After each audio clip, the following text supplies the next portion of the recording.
UPPCS 2024 और RO exam 2023 के लिए जो करंट हमें पढ़ना है वो कहाँ से पढ़ना है, किस तरह से पढ़ना है और कैसे पढ़ना है, इसको ज़रा सा देखिए। सबसे पहले तो ये है कि जनवरी से लेकर के जुलाई तक का जो करंट है उसमें इम्पॉर्टेंट टॉपिक्स और इम्पॉर्टेंट टॉपिक्स में भी करीब 100+ इम्पॉर्टेंट टॉपिक्स को हम लोग कवर करेंगे, जो कि यूपीपीसीएस के मेंस तक में भी आपको जो है लाभ करेगा। ठीक है, प्री में तो करेगा ही करेगा। और लास्ट में पेपर के पहले जो मैगजीन आएगी, या तो आई दृष्टि या घटनासार, उसको एक बार लास्ट में हम लोग रिवाइज कर लेंगे।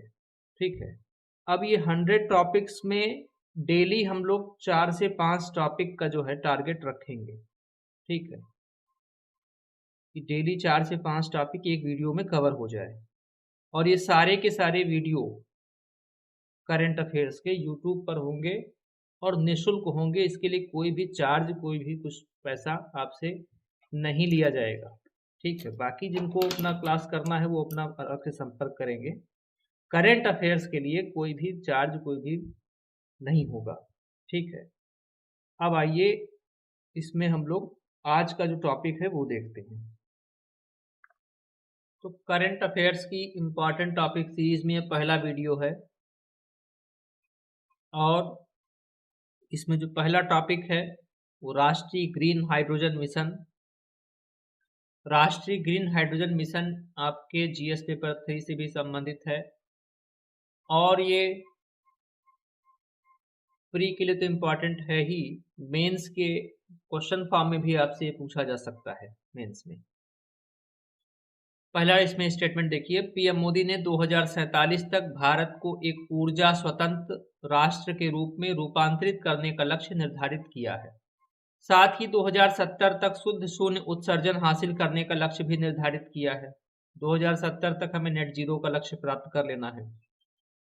राष्ट्रीय ग्रीन हाइड्रोजन मिशन की शुरुआत कब से हुई?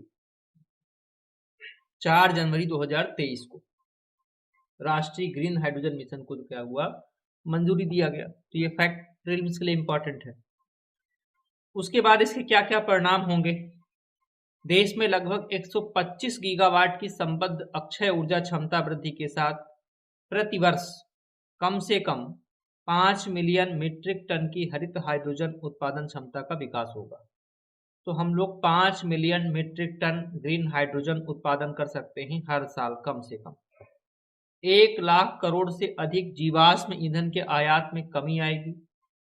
ठीक है, और वार्षिक ग्रीन हाउस उत्सर्जन में लगभग 50 मिलियन मीट्रिक टन की कमी होगी। तो तीनों पॉइंट इंपॉर्टेंट हैं। भारत सरकार के अनुसार हरित हाइड्रोजन, ये डिफिनीशन है हरित हाइड्रोजन क्या है। हरित हाइड्रोजन इस प्रकार से उत्पादित हाइड्रोजन है जिसमें प्रति किलोग्राम हाइड्रोजन के उत्पादन में 2 किलोग्राम से अधिक कार्बन डाइऑक्साइड का उत्सर्जन न होता हो। तो 1 किलोग्राम हाइड्रोजन का अगर हम उत्पादन कर रहे हैं तो उसमें 2 किलोग्राम से ज़्यादा कार्बन डाइऑक्साइड का उत्सर्जन न हो, उसको कहेंगे हम ग्रीन हाइड्रोजन। ठीक है, दूसरा टॉपिक है आपका स्वच्छ सर्वेक्षण या स्वच्छता सर्वेक्षण 2023। 11 जनवरी 2024 को परिणाम घोषित किए गए। 4,477 शहरों का आकलन किया गया इस रिपोर्ट में। 8वां संस्करण था इस रिपोर्ट का, और ये विश्व का सबसे बड़ा शहरी स्वच्छता सर्वेक्षण बन गया है। तो स्वच्छ सर्वेक्षण 2023 का ये 8वां संस्करण विश्व का सबसे बड़ा शहरी स्वच्छता सर्वेक्षण क्या है, बन गया है। लगातार रिपोर्ट में कहा गया कि लगातार 7वीं बार इंदौर को भारत का सबसे स्वच्छ शहर घोषित किया गया है। ठीक है, तो इंदौर लगातार 7वीं बार है। अब ये 7वीं बार है, इसको आप याद रखेंगे। एग्जामिनर आपको कंफ्यूज कर सकता है कि लगातार 8वीं बार इंदौर को भारत का सबसे स्वच्छ शहर घोषित किया गया है, 6वीं बार, तो स्टेटमेंट गलत हो जाएगा।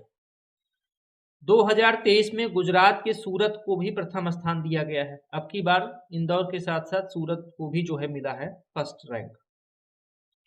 तो सीड्स 5 शहरों की रैंकिंग देखिए जहां जनसंख्या 1 लाख से ज़्यादा है। उसमें नंबर 1 पर इंदौर और सूरत हो गए।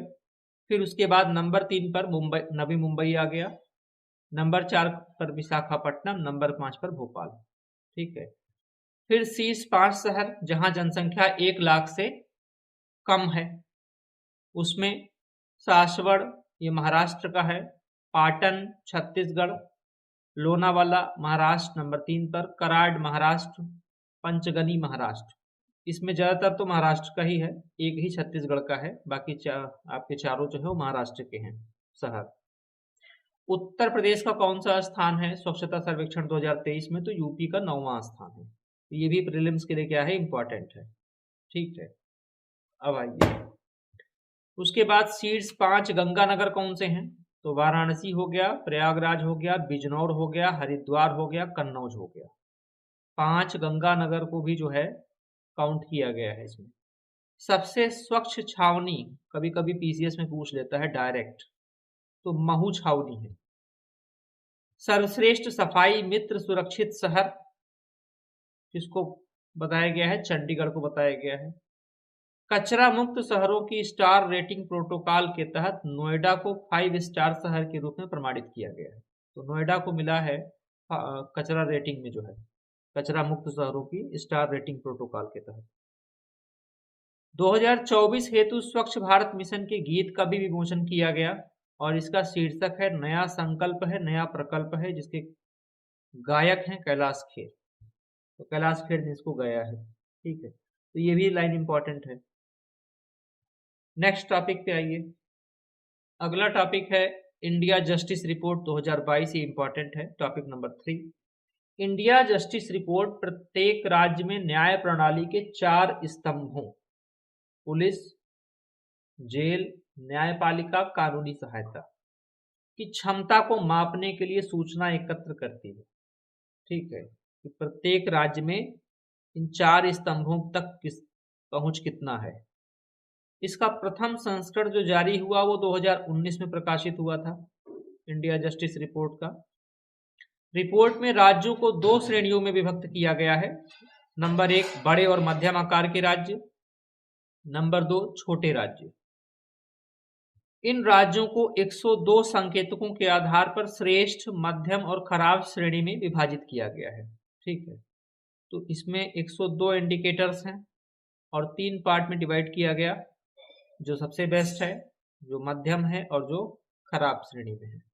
बड़े राज्यों की रैंकिंग में कर्नाटक को श्रेष्ठ श्रेणी में रखा गया है और यूपी जो है बड़े राज्यों की श्रेणी में 18वीं रैंक और अंतिम पायदान पर है।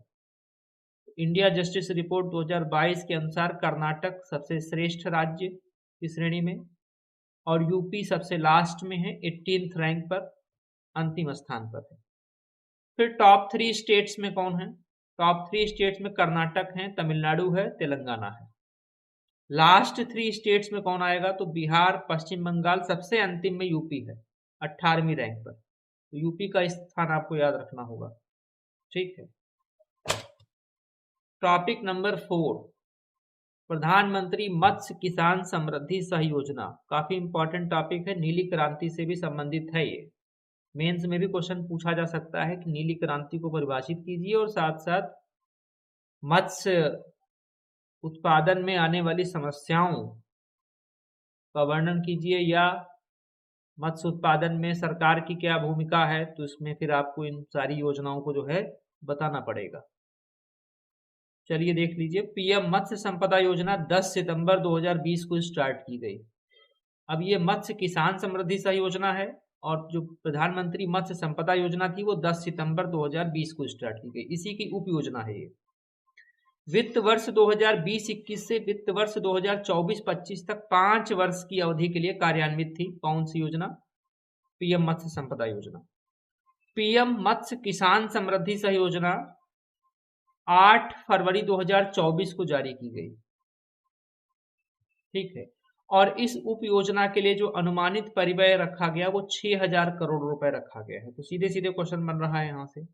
इसका जो कार्यान्वयन है वो 4 साल के लिए है। प्रधानमंत्री मत्स्य संपदा योजना 5 साल के लिए थी और ये जो सही योजना है ये 2023-24 से 2026-27 तक 4 वर्षों के लिए। तो एग्जामिनर आपको यहाँ पर भी फंसा सकता है कि पीएम मत्स्य किसान समृद्धि सह योजना 5 वर्षों के लिए लागू की गई है। ठीक है, तो ये 4 वर्षों के लिए है।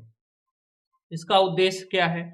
मत्स्य पालन क्षेत्र को औपचारिक बनाना और मत्स्य पालन से जुड़े सूक्ष्म एवं लघु उद्यमों को समर्थन देना है। ठीक है। अब मत्स्य पालन क्षेत्र में केंद्र सरकार की कुछ प्रमुख पहलें क्या क्या है, मिलाने के लिए भी आ सकता है। जैसे फाइनेंशियल ईयर 2015-16 में नीली क्रांति योजना लॉन्च की गई। ठीक है, वित्तीय वर्ष 2015-16 में नीली क्रांति योजना को लॉन्च किया गया।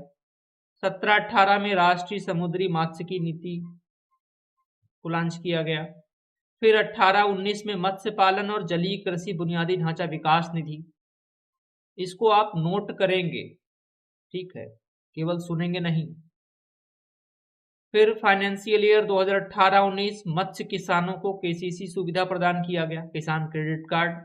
डायरेक्ट क्वेश्चन बनता है यहाँ से कि जो मत्स्य किसान हैं, जो मछली पालन वाले किसान हैं, उनको किसान क्रेडिट कार्ड की सुविधा कब दिया गया? 2018-19 में दिया गया। फिर 2018-19 में ही भारत सरकार द्वारा मत्स्य पालन क्षेत्र के लिए एक अलग विभाग सृजित किया गया। ठीक है, तो अलग विभाग की स्थापना हुई 2018-19 के फाइनेंशियल ईयर में जो है। अभी आगे भी है। फाइनेंशियल ईयर 2019-20 एक पृथक केंद्रीय मत्स्य पालन, पशुपालन व डेयरी मंत्रालय सृजित किया गया। एक मंत्रालय का ही पूरा गठन हो गया अलग से 19-20 में। फिर 20-21 में प्रधानमंत्री मत्स्य संपदा योजना आ गई, जो भी आपने ऊपर पढ़ा। फिर 23-24 में वर्ष 2025-26 तक के लिए मत्स्य पालन और जलीय कृषि बुनियादी ढांचा विकास निधि के विस्तार को स्वीकृति प्रदान किया गया। तो ये 4 टॉपिक थे जो आज की क्लास में हमने आपको कराया। ठीक है, ऐसे ही हम लोग पर डे, या नहीं पर डे अगर पॉसिबल हो पाएगा तो कम से कम 2 दिन में 3 दिन में जो है आपको 5-5 टॉपिक करके मैं 100 टॉपिक करंट अफेयर्स का करवा दूंगा।